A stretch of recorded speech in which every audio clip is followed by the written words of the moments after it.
So bali dito po, yung itong bahay na yan, kasama na po yan sa bentahan.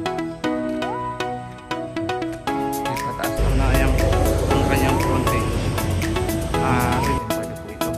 Dito manukan. Kadalasan niya po. So madami pa rin ang produkto. May mga niyog pa rin naman po. May ilang kahoy, puno ng sag.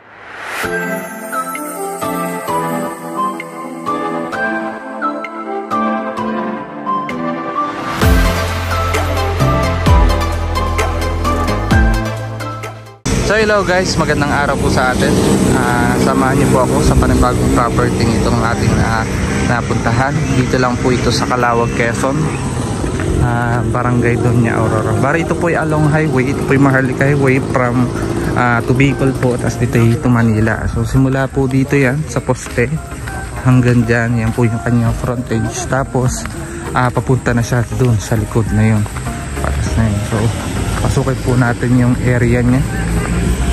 Check natin. So ito yung residential na din po kahit paano. May mga kalapit bahay na rin po tayo. May malapit na simbahan, school po. Doon banda ron yung school. So simula dyan hanggang doon sa poste po ano. Yan ito. Hanggang mga 15 meters ang frontage. Okay, so simula daw dito hanggang dyan sa may kambong na dahon na yun ang kanyang frontage po. Sa may kuryentehan na din po. So ito po kaganda na ito, along highway po siya. So ayan po yung mga truck. Maharlika Highway.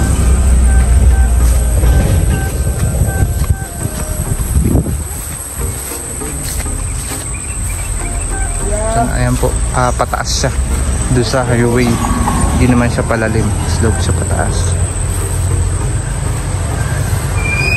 So bali dito po, yung itong bahay na yan, kasama na po yan sa bentahan.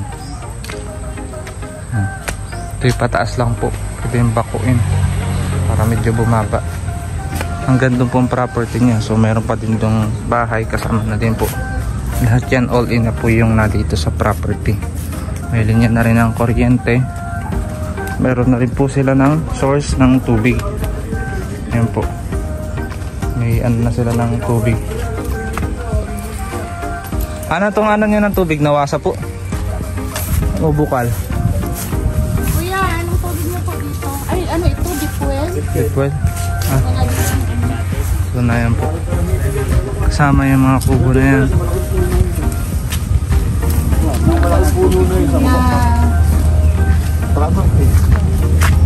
Dito yung bandang pababa. Pagka doon ba yung kanyog na yan? Yung malaking nyug na yan, saka puno na yung pag-ano na yan. Maganda niya, pag-ano. May kubo. Baba ng kubo. Unahan pa ng kubo. Unahan pa ng kubo. So ayan po, may mga sagingan, may mga niyugan pa rin naman po sa kanyang area. Dito sa baba na ito pa, slope na yan sa pababa. Parang sukat po nito ay 3.3 hectares o 33,000 square meter. So pinaka selling price po nito ay 120 pesos per square meter. So mura-mura na din po kahit pa paano dahil ito ay along Maharlika Highway po. So sa mga gusto mag farming pwede po ito. Dito manukan, kadalasan ginagawang ganyan slope na yan. So madami pa rin naman pong produkto. May mga niyog pa rin naman po. May ilang kahoy, puno ng saging, daranghita, ayan, mangga. Ay may bahay, kuryente, tubig meron na po. So bali sa title po, ang nakapangalan po ay mag-asawa. So isa lang po ang buhay. Just yung kanilang nanay. Sa sagot po sa dokumento ay parang ano lang naman daw po ang masasagot nila, yung state tax lang po.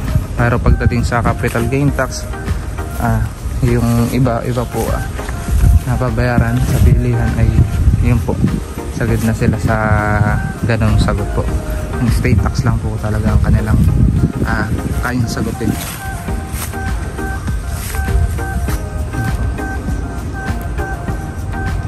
So dito po, napalabas na ulit tayo. So na ayan po. bakuin lang para pantayin yan. Mataas naman. Kagandahan, edi hindi na kayo makuha ng panambak. Ano, dito na lang din mismo. Pwede na kami. Bicol, tapos ito Manila. Area, may bahay na.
Gustuhan niyo po itong property ito, i-message niyo lamang po ako sa aking number. Available po yan sa WhatsApp at Viber. O kaya naman sa aking Facebook account, Peter Purificacion-Olayaw. At huwag niyo rin kalimutan mag-subscribe para lagi po kayong updated sa aking mga bagong upload na property. Baka sa kasunod na upload ko, ayun ang farmland na hinahanap mo. Yun lang, maraming salamat sa panonood.